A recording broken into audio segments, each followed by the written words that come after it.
My mom said there was like tornado warnings in Austin. Yeah, we don't get that many tornado warnings down here. They just happen without us knowing. Dude, how is the view of the solar eclipse from your spot? There was so much cloud coverage that Wow. I couldn't see anything because it rained yesterday. So that was fun. Thanks, clouds. A lot of friends were posting pictures, and I just took a picture of the window with the blinds closed. It's like, this is my view for today. Because I wasn't going to go outside. I knew I wasn't going to see it. I was asleep the whole time. So you saw darkness. I saw a lot of darkness. Yeah, my sister's so cute. I had no idea. She bought the freaking glasses, so she like woke us up and she's like, "Oh my god, let's look into the sun." Yeah, let's do it. Woo! Welcome to the Circus Catch.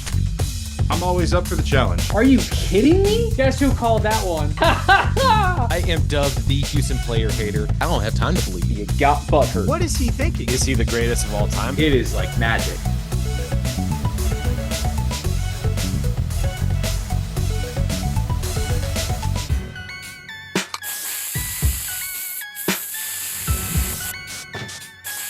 What a packed week in sports this was. Welcome, everybody, to this latest edition of the Circus Catch. We've got the full crew today. The usual suspects are all here. Jesse Larson, Jackson Cochran, and back after a little hiatus, Austin Parr. Gentlemen, great to see you today. How we all doing? Hello, sir. How are you? Fantastic. Hanging in We're there. lively. We're ready. Let's go. I think we all have very different levels of energy today coming into this. So we'll see how this propels us into the wide world of sports. NCAA Final Four was this last week in both men's and women's. Few surprises, but let's go ahead and start on the men's side. In the championship, UConn beat Purdue, and as we alluded to just a second ago, Austin Parr picked UConn to win it all. Austin, how you feeling today? You know, I feel great. My Final Four was awful. The only chance I had was with UConn. I think Jesse and I kind of went agreeing on this earlier, about a month ago, probably when the tournament was starting, that UConn looked like the best basketball team all season, and they never really wavered. Unlike some of those teams in the conference championships going into the tournament, had some big time losses. And I don't know. I don't claim to be a college basketball expert. That's what we leave Jesse for, of course. But that's what I based my tournament prediction on. Who looks the best going into the NCAA tournament and / all season. And it was definitely UConn, and they looked unstoppable. I mean, they played phenomenal defense against Zach Edey, switched up the game plan in the second half, started doubling him quickly on his backside to where he couldn't even see it, which was a brilliant plan by Hurley. And Hurley, by the way, I don't know what his pregame situation is. I don't know what he obviously doesn't eat. He said he fasts or whatever, but that guy has the most amount of energy I've ever seen. I will agree. Austin, Dan Hurley is, in my opinion, a little obnoxiously animated, but like I said, we won't go there. But man, what more can you say about UConn? And 12 straight, dating back to last year, 12 straight tournament wins by double digits. This is just one of the most dominant stretches I've seen in college basketball in quite some time.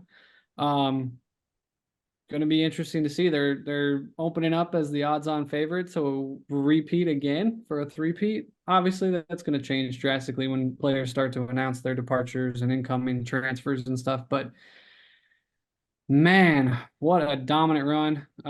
Is it the most dominant you've ever seen, in your opinion? Ooh, yeah, it's up there for sure. I think it top 3 of all time. I mean, obviously, I wasn't alive when UCLA was rolling around with John Wooden just beating everybody 100 games in a row or whatever. But yeah, in my lifetime, this is probably the most dominant. Props to you. Got it all. Got a national champion. I'm going to shout my wife, too. Stephanie got the national championship with UConn as well. And my cousin Corey, who does Sports Jeopardy with us, also picking UConn to win it all. So there's your top 3 in our bracket group. So as you alluded to at the beginning of the tournament, Jackson, we all got embarrassed with the exception of Austin. Well, this is the first time we've had a back-to-back since 06-07, the Gators. And it's just showing the dominance that UConn has. And they're making themselves pretty much being a bona fide modern day blue blood now, getting their 6th national championship.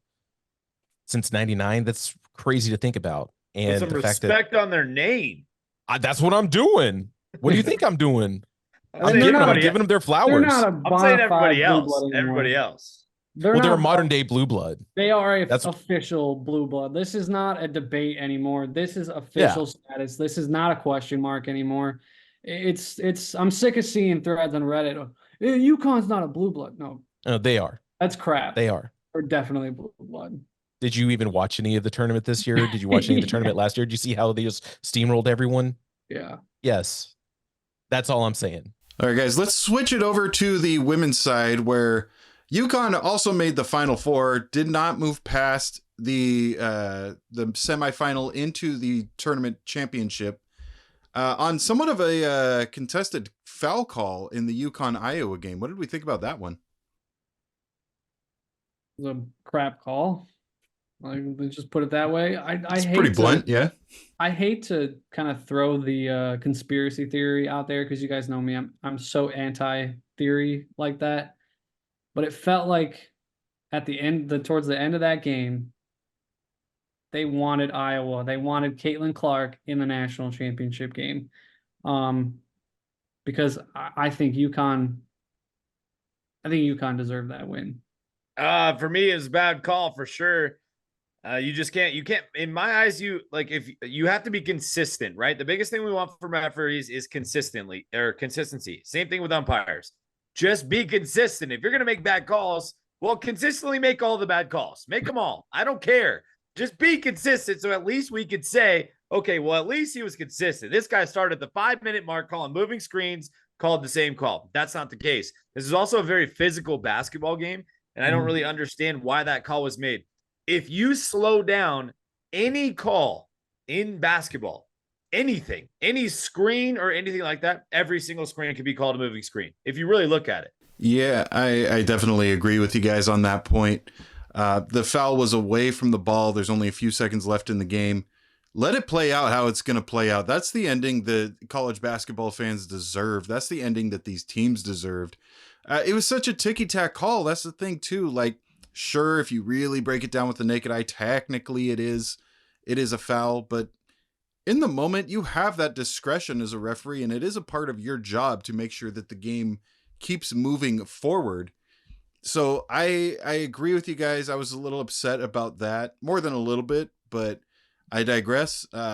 Still a great game. And when we moved on to the championship, South Carolina definitely steamrolled Iowa and would have steamrolled either team, in my opinion. Yeah, South Carolina was just the better team all around. Went to the tournament undefeated and continued to carry the momentum to get them another national championship.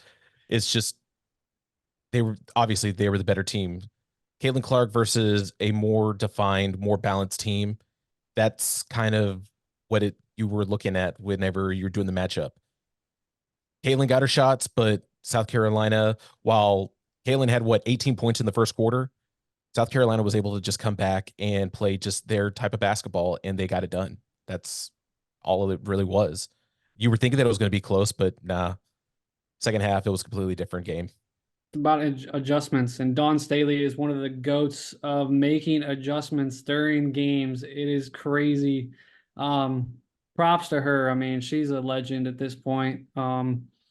Man, just, and like we talked about a couple weeks ago, Jordan, if South Carolina did not win the national championship this year, it would be considered a failure. And they came out from the get-go in the first round and just steamrolled everybody right through. With the exception of that game against Indiana, there was no competition for them. So, kudos to them. Undefeated season. Don't get to see that very often on either side. But also shout out UConn and NC State getting both of their squads, men's and women's, to the Final Four. That I think that's pretty cool. Hello, friends. Give me that sweet, cumbersome voice. I love it. Oh, Jackson getting us set up for Masters weekend. Austin, I know you're super excited about this, but I actually want to go to Jesse and see what you got for us. What do you think about this Masters weekend coming up? Okay, I'm going to bring up two players, because obviously we all know John Rahm and Scotty Scheffler. They're the odds-on favorites to win the Masters. But I'm going to throw a little fact at you guys. The only player to win the Masters as going in as the odds-on favorite in the 21st century was Tiger Woods in 2005. Every single year since then, we have not seen the odds-on favorite win. So with that being said, how about a couple, I would say underdog picks. Austin, throw these two names at you. First, Hideki Matsuyama, right? We saw what he did at the Players. Gained 14 strokes, I believe it was, tee to green on the field. And he has a green jacket already in 2021. So kind of like my dark horse pick. I know he's injured still. Correct me if I'm wrong. But if he can overcome that, I think his odds to win are pretty good, at least somewhat good. And then I know a rookie has never won the Masters, at least in my lifetime. Mhm. But what about Wyndham Clark, right? We've seen golfers with good driving games and good short games do very well at Augusta. Well, Wyndham Clark fits that bill. Like I said, I know he's a rookie, but I think a top 5 is at least, in the realm of a very high possibility, at least. Scotty's wife is pregnant and her due date is in 1 week. And he has already said that if something happens during this Masters tournament, she goes into labor, he's gone. So he pulls out. And we're doing like a Masters pool. I think we should do a Masters pool. I'll set this one up. I already got the app and everything. I'll get you guys to join. Love Matsuyama, right? So the first thing I'm going to say when you say that is love taking former champions. They have the experience. They know what it takes to win at Augusta. And the biggest thing with Hideki is he's a great iron player. I could easily see him being in the mix in the final group, second to final group. Could be in the mix on the back nine on Sunday. Funny side note, I actually modeled my game after Hideki because he has a pause in his backswing. He's like one of the only golfers to do it. Pay attention to his irons and his driver. He pauses at the top. And so what it does, at least what it did for me, is it helps keep my weight centered and back so that I'm not sliding my hips this way as the club's coming down, because that will create the club to be more vertically at the golf ball, if that makes sense, which makes you hit down on the ball, which makes it go into the ground, and then you just top it. So if you pause, you can't really slide because you got to get your body sitting back here to twist your hips and throw the club into the golf ball. And so once he did that, I did that myself during COVID, and I went from a 15 handicap down to a 6, which is like a massive jump. And it took some work, obviously, too. But yeah, anyway, pretty crazy. Like everyone asks me, like, why do you pause? I'm like, Hideki Matsuyama, hello. Like, come on. You know anything about golf? That's where I got it from. The player that I like the most, besides the favorites, and then I'll throw a live name at you for you too, because I really think he's going to play well this weekend, is Xander Schauffele. Yep. Xander Schauffele is going to play well this weekend, in my personal opinion, just because of how he played at TPC Sawgrass at the Players Championship. Mm-hmm. The way he struck his irons throughout that entire tournament was like something I've never seen before, because this is a new swing for him this season. He just got a new coach, new swing. It was on full display. He was right there. He could have won the Players. The best thing that the players that win the Masters are strong iron players. Scotty's the best in the world. He seems like the guy never misses with his irons. So I'm not going to be shocked if he wins. But I do think Xander could be in the mix or even be in the final group come Saturday night. And then a live guy, one of my favorites, won it in 2020. Doesn't care about anything, it seems like, on the golf course. He probably doesn't even care if he even plays another golf tournament. But I would not be surprised if Dustin Johnson comes out and just sneaks his way up into the top 5, top 10 of the first day, sneaks into the top 5, and then Dustin Johnson, watch out. Maybe second to last group, final group on Sunday. I'm just so excited. I could talk about this forever. Par 3 contest starts tomorrow. All those guys I just mentioned and the guys you mentioned, we don't want to win in the par 3 contest because we all know that anybody who wins the par 3 not going to win the Masters. It's not going to happen. It just doesn't happen.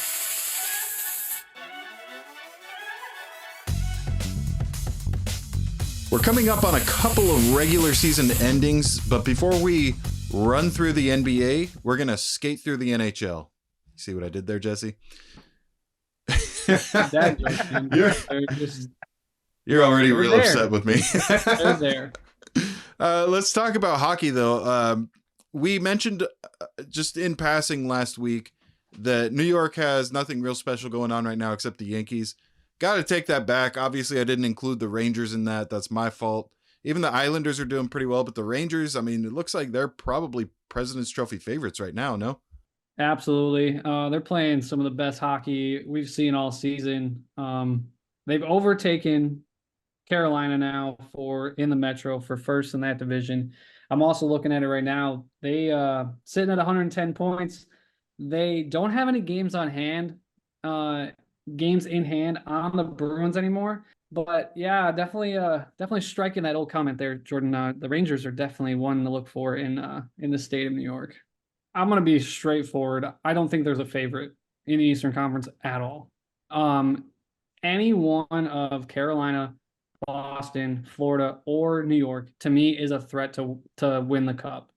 And that's not just because all of them have 100 points, not because all of them are in the top 5 or top 10 in the league in scoring. It's just so tight in the Eastern Conference that over the course of a 7-game series, anything can happen, especially with how well both of these teams, or all 4 of these teams, are playing both at home and on the road. Because you got to win both to win in the playoffs. To me, it's any one of those 4, and then the rest kind of falling into place. There's still a couple spots. The last wild card spot is still up for grabs. So I think those 2 wild card teams kind of battling it in to get in. They're going to be a little too gassed, in my opinion. And I think it's down to those 4 that I mentioned that really are in the East. But to me, there's no clear favorite. To me, the Dallas Stars are the team that looks to be the favorite in the West. Just looking at what they're doing, their numbers wise, they've won 20 plus games on the road and at home, and nobody else besides Vancouver is within 5 points of them. And we're down to the final 3 games or 4 games, depending on who you are, in the final, week and a half of the season. So in the West, it's a little more clear cut to me. Yes, I think Vancouver could be a threat and be dangerous, but I think, in my opinion, it's Dallas's to lose. It's one of the most fun postseasons to watch, besides the one that we just watched in the NCAA tournament. That's what gets me excited about this time of year. NCAA tournament, both on the men's side and the women's side. Then we go right into like a week left of the regular season in the midst of baseball happening. And then boom, it's like NHL playoffs, NBA playoffs, Masters weekend. Let's go. So transitioning from the ice to the hardwood, the NBA season is also coming to a close. Guys, the play-in starts pretty soon. We got about a week until that gets going. And some things are still unsettled. We'll start in the West. So we've got, as of right now, the Pelicans, the Kings, the Lakers, and the Dubs in those 7 through 10 spots. But it's still really close. The Pelicans are actually tied with the Suns because the Suns own the tiebreaker. They are that 6th seed in the playoffs. So my question for you guys is this. Of those 4 teams, the Pelicans, Kings, Lakers, and Warriors, who makes a run, or who could potentially make a run? I want some parity. I want to see what the Pelicans can actually do. We haven't had a full season of Zion Williamson, and he's actually been playing really well this season. I want to see how deep in the playoffs the Pelicans can actually go. That's going to be must-see TV for me if they actually make it out of the play-in. You want me to give you a team besides the Lakers? You can use your bias. We use our bias all the time on the Yeah, I mean, come on. We got it's greatest player, arguably to ever live. It's got to be the Lakers in this situation. I mean, like, who can make a run? It's definitely them. They've got one of the best defenders in the entire NBA in Anthony Davis. Can't talk about how he hasn't played. The man has played all season. He's missed like 8 games. He's probably going to finish around the 70 to 72 mark. That guy never plays that many games. He's healthy. Everybody's coming back at the right time. Gabe Vincent's coming back. LeBron's still playing great. The guy can drop 40, triple-double, no matter. It's got to be the Lakers in that point. In out of those four that can make a run, wouldn't be shocked if the Kings would make a run as well. Love De'Aaron Fox. Sabonis is a monster, triple-double machine. The Warriors are done. Let's stop talking about them. Let's stop giving them their flowers. Done. Steph is coming to the Lakers next year. Get out of here. You had me up until you said Steph is coming to the Lakers next year. Done with GTFO Draymond, with dude. that. Pick me. Nah, Steph or Draymond. Come on, man. After Gotta that, throw out some random takes sometimes, you know. After that horrible garbage take right there, I hate to agree with you, but yeah, it is the Lakers really of those four teams. It's nobody else for those reasons specifically. Everybody is getting healthy at the right time. This is one of the hottest teams in basketball right now as well. I think they are a good matchup versus the Kings, the Pelicans, or the Warriors right now.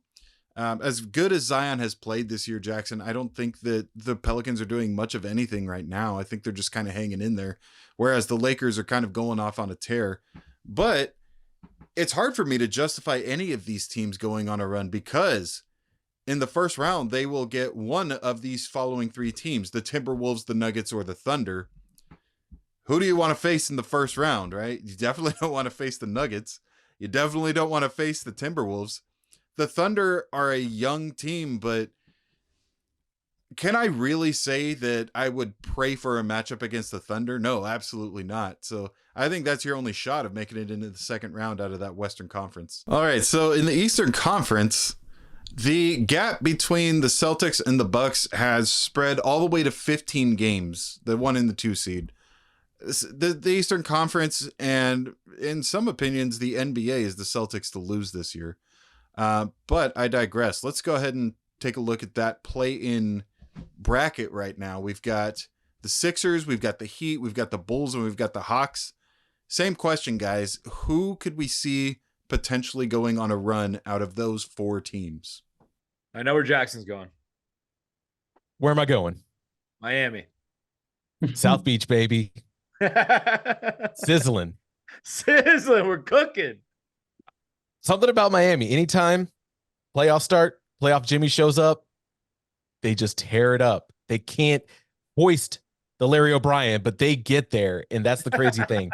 It's just I don't know. It's just something about the Heat. I still love the Heat. I believe in Jimmy. Tom Ball. Let's go.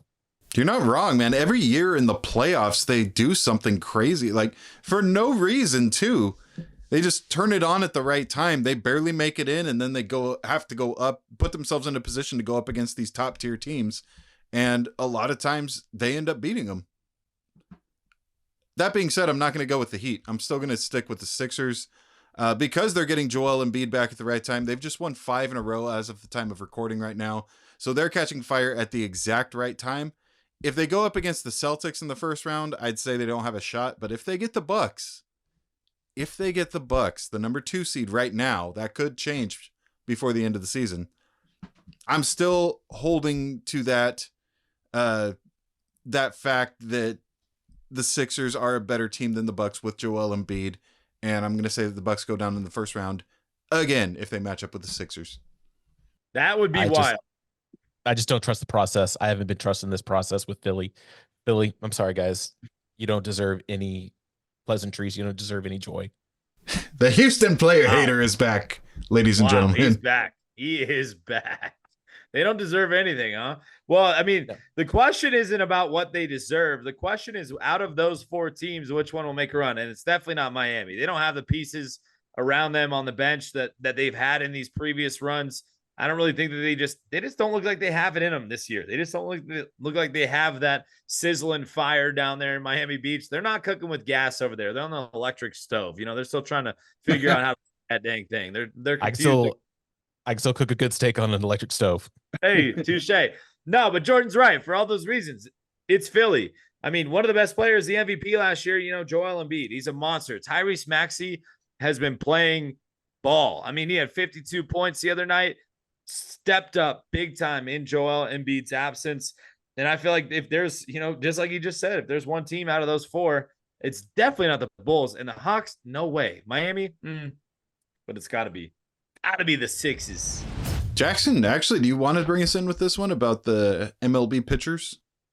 Yeah, it's just one of those things that has been happening lately, and you just see it over the last couple, like, well, just early in the season, but just the last 2 weeks, you've been seeing a lot of top players are leaving because of potentially having to have a Tommy John surgery, and you're seeing a lot of big names. Like, obviously, Garrett Cole's not going to be having Tommy John surgery, but Garrett Cole's been sidelined. That's one of your marquee players, especially for the Yankees. And like Spencer Strider's out with his UCL injury. Shane Bieber is like on the edge of having to have surgery.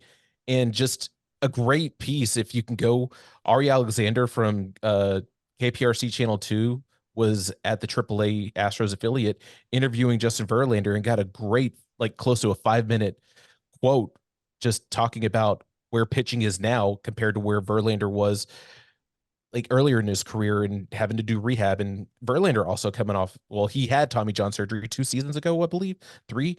But it's just one of those crazy things that you're seeing a lot more marquee starting pitchers go out. The list is ridiculously long, and some things that you're trying to, that people are like probably blaming the pitch clock be coming into it.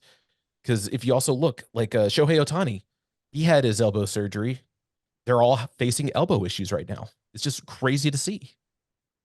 And you do you believe yourself that directly attributes to the pitch clock? I don't believe it attributes to the pitch clock. It's just them having to train to throw as hard as they can. And once you have Tommy John, it's going to be, okay, I'll be back. But the road to recovery is so long when you have Tommy John surgery. Yeah, it's a full year at least, minimum. Yeah. I mean, look at Walker Buehler. That's another one. Yeah. And that's It's a not big even name. players from this year. It's players that have still been injured from last year, like DeGrom, whenever he signed with the Rangers. He was cut. He lost his season last year, and he's still recovering from it right now. In the last 10 years, so the pitch clock has not been around for 10 years. We'll just preface by saying that. In the last 10 years, 79% of MLB starting pitcher season-ending injuries have been attributed to velocity degradation. So all of these guys are trying to throw 98 to 102 miles an hour, and they're blowing out their elbows and blowing out their shoulders. Greg Maddux barely threw 90 miles an hour, and this guy was a multi-time Cy Young Award winner. You don't need to throw in the triple digits every single day to have success in baseball. I just don't understand where the transition came, that we started seeing or needing to have a triple digit arm instead of having a guy who could throw 90 and have insane break on his off-speed stuff. It just doesn't make sense to me. So seeing the numbers and seeing the impact the velocity has had on these pitching injuries, to me, all these, like the Players Association, like executive chief, he had this 5-minute long interview blasting the pitch clock and all this. To me, it's a myth. The pitch clock is not the issue here. It's guys being brought up to throw as hard as they possibly can at 18, 19, 20 years old, and they're wore out by the time they're 24. MLBPA obviously citing the pitch clock. They mentioned Shane Bieber, Spencer Strider, Jonathan Loaizaga, Yuri Perez, and then Trevor Gott as well, because right when the season started, all those guys went down. This was the league's statement when they countered. They said that this statement ignores the empirical evidence and much more significant long-term trend over multiple decades of velocity and spin increases that are highly correlated with arm injuries. That was the other thing I forgot to mention, spin rate. Spin rate. Had good spin rates with Spider Tack. Maybe they should let the pitchers use Spider Tack again. Dude, I'm just saying, give everybody steroids, give the pitchers the sticky stuff, and let's play ball, baby. Let's go. Oh, man. Strikeouts and dingers. That's all we want. Dude, that'd be so fun. Like, and we're talking like 580, 600-foot home runs. Like, I want to see somebody hit 100 home runs in one season. Austin, real quick, because we didn't get your take last week, can we get your World Series pick? Super quick. Man. Dodgers and Astros. Revenge. Dodgers win. you sure about the Astros? Because they're not doing so good. No, right now. no, I'm not sure about that. I just threw out a team quick, and you're sitting right there. So I was like, you know what, Astros? Well, you did throw it out as your official pick, so we're gonna hold you to it. Oh man, watch they don't even make the playoffs. Jeez. Well, I didn't pick them to win the West. I picked them as a wild card team. All right. Well, you did win your NCAA bracket, so I mean, maybe there's something to it. So I mean, got Austin's official the pick. Dodgers will be in the World Series. We all know. No, that. they won't. No, they won't. All right, guys, that's all the time we have for today. Thank you for joining us on this edition of the Circus Catch. We'll see you guys next week. There is going to be playoff action. Cannot wait for that. Gentlemen, thank you for joining us all the way from Wisconsin, Montana, and down to Texas, out here to California. Sayonara, folks. See ya. Adios. Holla back in the